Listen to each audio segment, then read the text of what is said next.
I got nothing to worry about when you're by my side.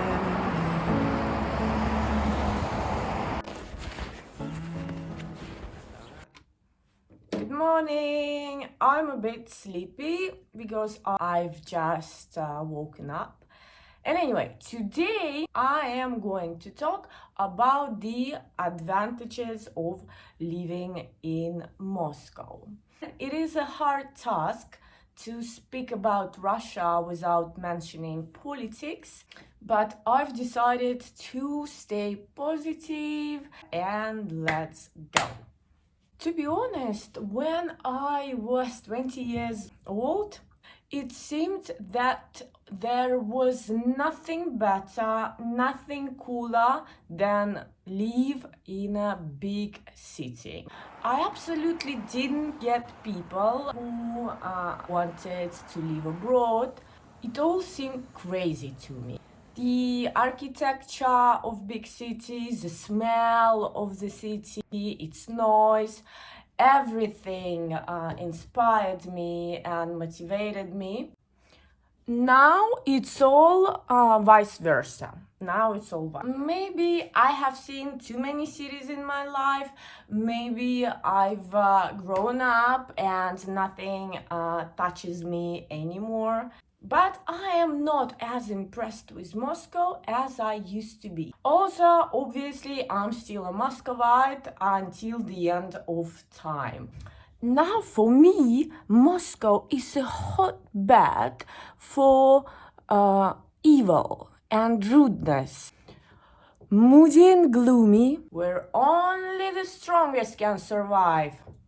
Well, apparently it's not me.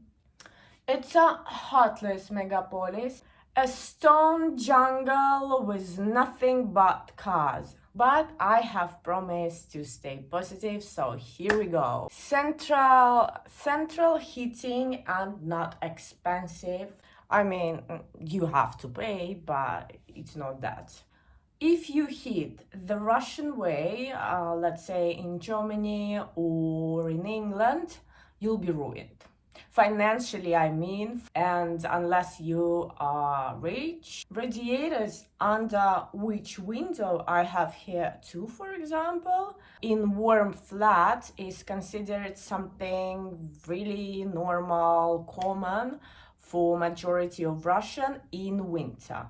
For many Russians, it's common to walk around their flat in t-shirts at 25 degrees when meantime outside the window it is freezing and at minus 20 degrees. Now it's minus 7 probably, but very, very warm inside.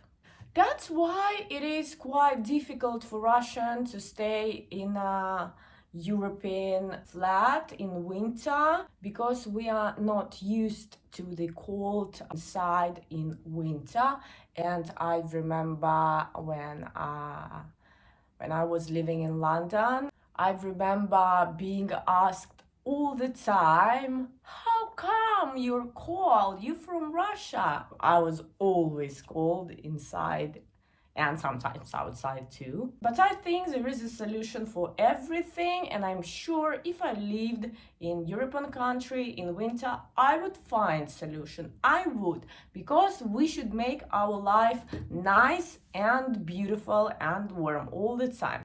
There is a lot of things that works 24 hours a day in Moscow. God created Sunday to rest for people, but not for Russians. Shops and other services are open in Moscow on Sunday, and sometimes services work at night, and it's not what you're thinking about.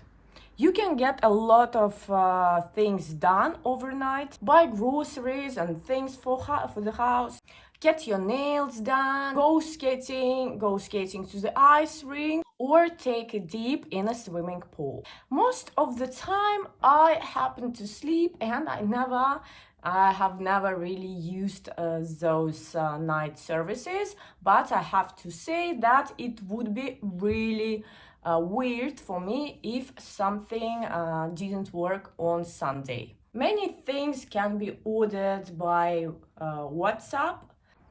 Cultural events, exhibitions, museums, concerts, courses. This is very common. This is very common for all big cities.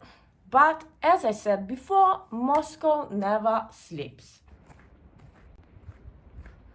It has the combination of very unique architectural and cultural heritage, modern creative energy in some areas, intense nightlife, where I never go. I hate a nightlife. I sleep at night. Honestly, I'm so boring. And extensive parks. That's my favorite part of it. For now, to go to the theater or to the museum, you need to have QR code, but it won't be necessary for restaurants and bars. Number 4, why I'm showing my 10 fingers.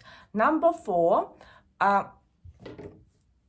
the crime rate is low. It is true. Maybe you are surprised, but it is true. And stealing on the streets is rare. According to the statistic, it was a lot higher 10 years ago. Nevertheless, it doesn't mean there is none at all. You always have to be careful and present at the moment. People can talk to you in a bit unfriendly manner, but ignore them. Practice British self-control. I wish I could not show my emotions on public, but I'm working on it because it saves your health, even makes you look more intelligent and smarter than other people. Russians, I stole it from French people. It's the same. They say that Russians are coconuts, hard to crack, but once you get to it, we are really sweet. 5. Long distances and spaces.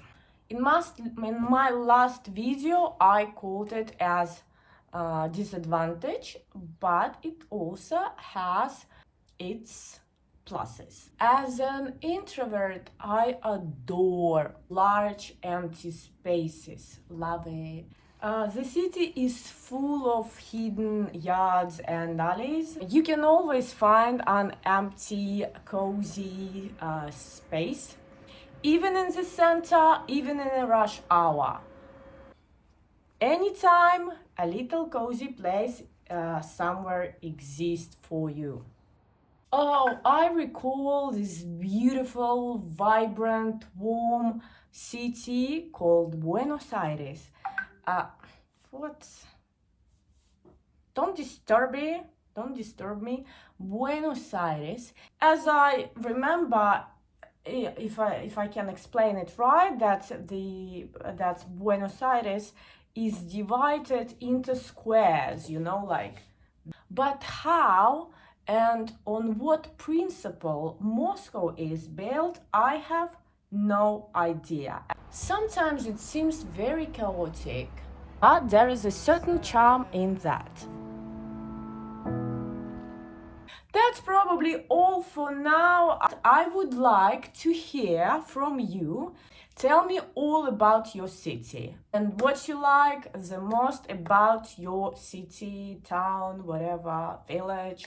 I'm really curious to know about different places on Earth. Also, if I make mistakes, and I do make mistakes, you can correct me in the comments. It would help me improve my English. Thank you very much for listening, and bye bye.